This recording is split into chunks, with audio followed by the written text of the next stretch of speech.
Hola entusiastas de la geopolítica. El tema de la desigualdad económica es algo que obtiene mucha atención tanto intelectuales como parte de la población en general en casi todos los lugares del mundo. Tenemos que hay miradas sesgadas acerca de este tema y evidentemente no es igual lo que pasa en todos los lugares del mundo, en todas las regiones, en todas las culturas. Pero si nos concentramos en Europa y en sus derivados, en lo que sería Occidente en general, tenemos que hay tendencias que podemos analizar que nos muestran un panorama muy interesante, pero tal vez un poco negativo. Tenemos que la historia económica es difícil de rastrear, evidentemente no hay registros en muchos lugares del mundo hasta hace relativamente poco tiempo, pero por distintos métodos de análisis se puede hacer cierta reconstrucción de lo que sucedió siglos atrás. En Europa tenemos que la desigualdad económica venía creciendo hasta un evento cataclísmico, casi apocalíptico, que fue la peste negra.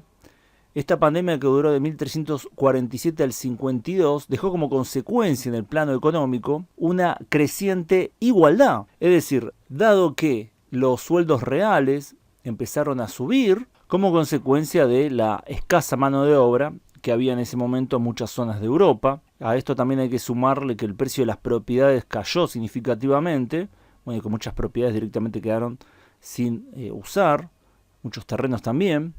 Pero por distintas razones, la desigualdad en distintos lugares europeos cayó. Tenemos algunos datos, por lo menos reconstrucciones, lo que sucedió en algunos estados de Italia, en Florencia, en el Reino de Nápoles, en Saboya. Y vemos que la desigualdad cae. Es decir, que el porcentaje de riqueza que tiene el 5% más rico cae en esos años. Un efecto que dura bastante tiempo, casi 100 años, aunque esto varía de lugar en lugar. Luego también tenemos más adelante datos para Alemania, o por lo menos para la zona alemana, que evidentemente también estaba dividida en muchos estados, y para Inglaterra. Y podemos observar que nuevamente, una vez pasado el efecto de la peste negra, la desigualdad, es decir, la concentración de la riqueza en el 5% más rico va aumentando, a excepción de Alemania. Pero esta nueva ola de igualación o de pérdida de riqueza de los más ricos viene de la mano de otra catástrofe, la guerra de los 30 años y también una peste que sufrió Alemania. Hay una tendencia clara a la desigualdad, a la concentración de la riqueza en muy pocas manos en estos países europeos, que solo es cambiada con una gran catástrofe. Ahora, si vamos a un poquito más amplio la visión, ya cuando existe Estados Unidos y también ampliando más para el futuro lo que sería cronológicamente, vemos que el proceso de concentración de la riqueza continúa durante siglos, pero se detiene en lo que fue el periodo de las guerras mundiales. Podemos ver que en países como Reino Unido, en Europa en general toma en su conjunto, en Estados Unidos, la riqueza se estaba concentrando en el 1% más rico. En el caso de Gran Bretaña, Reino Unido, se llegó a casi que el 70% de la riqueza de ese país estaba concentrado en el 1% de la población. Estados Unidos en ese momento llegó a casi el 45% de la riqueza concentrada en el 1%, nunca llegó a niveles de Reino Unido, para luego caer este porcentaje de riqueza concentrada en esta minoría estrepitosamente entre lo que fue la Primera Guerra Mundial y la década del 70, cuando nuevamente vuelve a concentrarse fuertemente la riqueza en Reino Unido, Estados Unidos, Europa en general y también nuevamente acá aparece en el gráfico Italia. Entonces podemos ver que al igual que la peste negra, las dos guerras mundiales tuvieron un efecto igualador en lo que respecta a la riqueza en los países que fueron afectados. Si se toman los datos de Francia, Suecia y Estados Unidos, podemos ver claramente cómo la concentración de la riqueza en el 1% disminuye tanto en el periodo entre la Primera y Segunda Guerra Mundial, pero más interesante, luego de la Segunda Guerra Mundial, por lo menos 30 años. Y esta segunda parte podemos ver que se relaciona ya no a los factores catastróficos directos de la guerra, sino a políticas públicas. Es decir, esta segunda parte nos muestra que esta igualación no tiene que ser necesariamente producto de una circunstancia catastrófica, sino que se puede extender en el tiempo con políticas públicas. Un buen ejemplo de esto es la política fiscal progresiva que hubo durante esas décadas, en la cual se cobraba más impuestos a la gente más rica y menos impuestos a la gente más pobre, mientras que la regla en general en Europa y en Estados Unidos también es de cobrar más impuestos, porcentualmente hablando, ¿no? Obviamente, a la gente más pobre y menos impuestos a los ricos. Esto ha sido durante la época medieval, la era moderna, y nuevamente se está yendo a eso o directamente ya se está viviendo eso.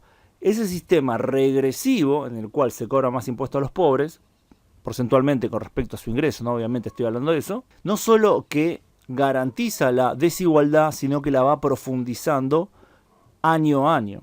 Entonces obviamente hay distintas lecturas sobre estas cuestiones. Una posible lectura es que es mejor aguantar cierta desigualdad o inclusive una creciente desigualdad si el único remedio es una gran catástrofe en la cual millones de personas van a morir.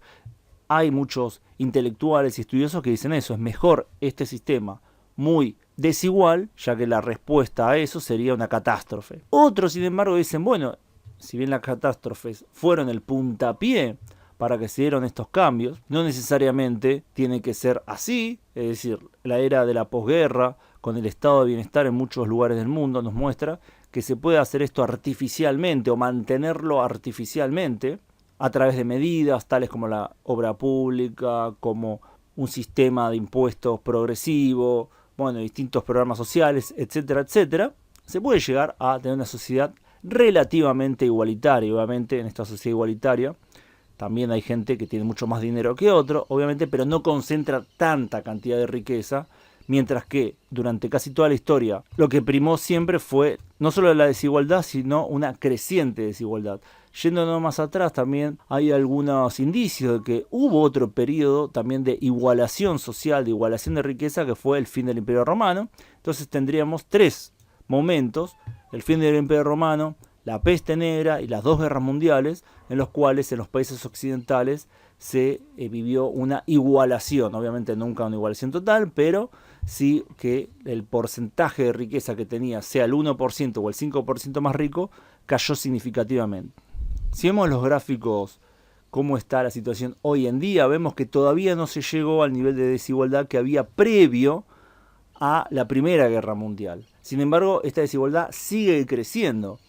De continuar esta tendencia, probablemente en unos 50 años hayamos vuelto, bueno, por lo menos en los países estudiados, Estados Unidos, Suecia, Francia, Reino Unido, se llegaría entonces a niveles más o menos parecidos de desigualdad y de concentración de la riqueza a los que había en la época anterior a la Primera Guerra Mundial, la época liberal más explícita del capitalismo. Ahora, obviamente la situación cambió, la situación tecnológica, social y bueno, en todos aspectos con respecto a esa época, pero acá está la pregunta: ¿es buena esta desigualdad en sí? ¿Esta desigualdad se traduce en mala vida para la gente más pobre o no? O al haber una creciente riqueza, aun cuando haya más desigualdad, esa es la mejor opción frente a la solución que sería una catástrofe o un montón de reformas que no se sabría si realmente funcionan o no. Bueno, yo creo que ahí está la pregunta, aunque si vamos a las tendencias generales, tanto políticas como económicas del mundo actual, parece que se está yendo claramente hacia el modelo occidental tradicional económico, que sería una gran concentración de riqueza en pocas manos. Así que bueno, espero que les haya parecido interesante el video. Pongan me gusta si les gustó y compartan si creen que vale la pena compartir. Gracias a todos por su tiempo, gracias especiales a quienes colaboran con el canal en Patreon, donde pueden acceder a contenido exclusivo además de Perser. En los agradecimientos de los videos de este canal, mi otro canal, Ultra Argentina. Nos vemos pronto, saludos.